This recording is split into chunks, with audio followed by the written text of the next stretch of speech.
People hear the word audit, what do they really imagine? Someone checking files, looking for mistakes, finding faults? Well, in reality, a well conducted audit actually follows a disciplined process. It is cleared, it is structured, and it is professional. Today, I'll walk you through the 6 essential steps in conducting an internal audit from start to finish. If you understand these six, you understand the backbone of internal auditing and you'll do a really professional job of it. So let's begin.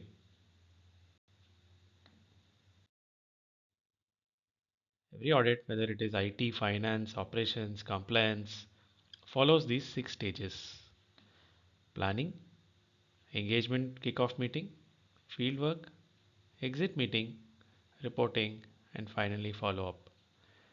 You miss one, and your entire audit process weakens. So let us break them down one by one. All right.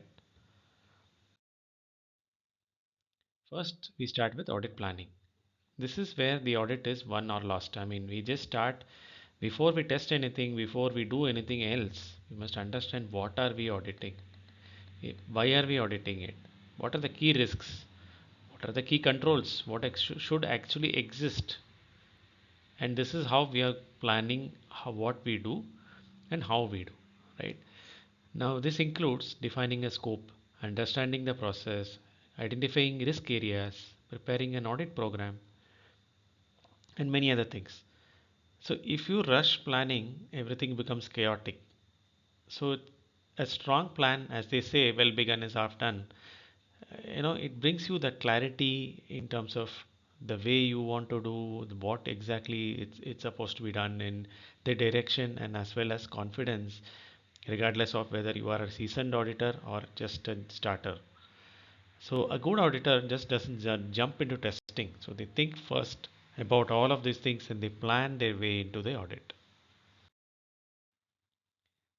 The next is the engagement kickoff meeting. This is the first formal interaction with the auditee or the client, and it sets a tone. In the kickoff meeting, you do discuss the audit scope, you explain the objectives of the audit, you clarify the timelines, you outline the resource requirements, you invite for input.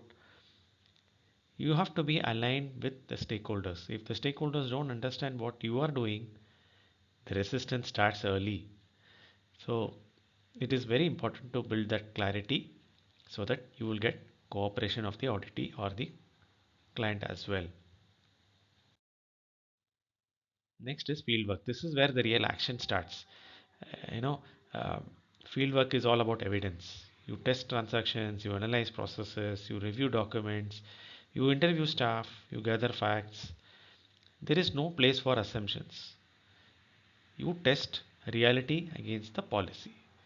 So you already have an established type of control which is supposed to be there, and whether it is implemented and it is working as desired is what you are doing here. Next comes the exit meeting. Before a report is written, there must be a conversation with the auditee or the client where you will discuss preliminary findings, clarify misunderstandings, resolve disagreements, discuss corrective actions, agree on timelines and responsibilities. Because all of these things, if you don't agree upon in the you as an auditor, you write it and go away. They are not going to do it. There will just be resistance there. So better to not to be surprising the auditee or the client, rather build the transparency into the system so that you are discussing it with the auditee and he is comfortable with what you are saying.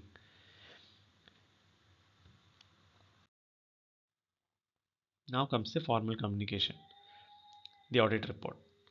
The report should clearly state the findings, explain the risks and impacts, provide practical recommendations and solutions wherever possible, include management responses based on your discussion with the management, the auditee or the client, define action plans and timelines.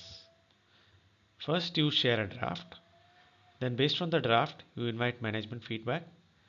Upon review of the feedback, you issue the final report to the stakeholders. See, ultimately, in an audit report, it is not about being or sounding intelligent, right? It is all about being clear and providing that clarity to the stakeholders. The report should not be confusing. The report should be clear, should be absolutely telling what is required, what is the value addition which you have done, and what is going wrong and how to fix it.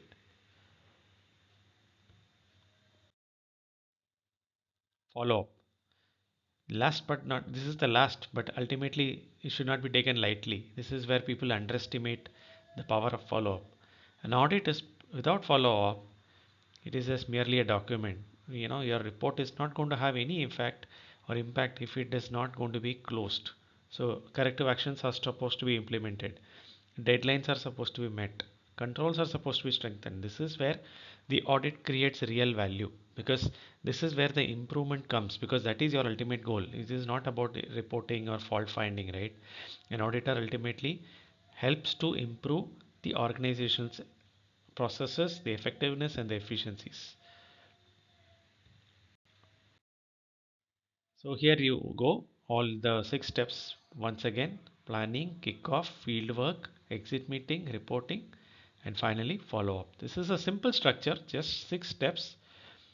If you are new to internal audit, master these steps. If you're already an experienced internal auditor, just refine them, because audit is not about catching people or finding faults. And fault find, we are not fault finders, we are about strengthening the organization. We are adding value to the organization as an auditor. That is precisely why we should be working in a structured manner. So I hope this really helped you. If this helped you understand the basic audit lifecycle more clearly, please do like, comment, and subscribe, and share this with someone who is starting their audit journey. All right. So thank you once again, and have a great auditing career ahead. Bye.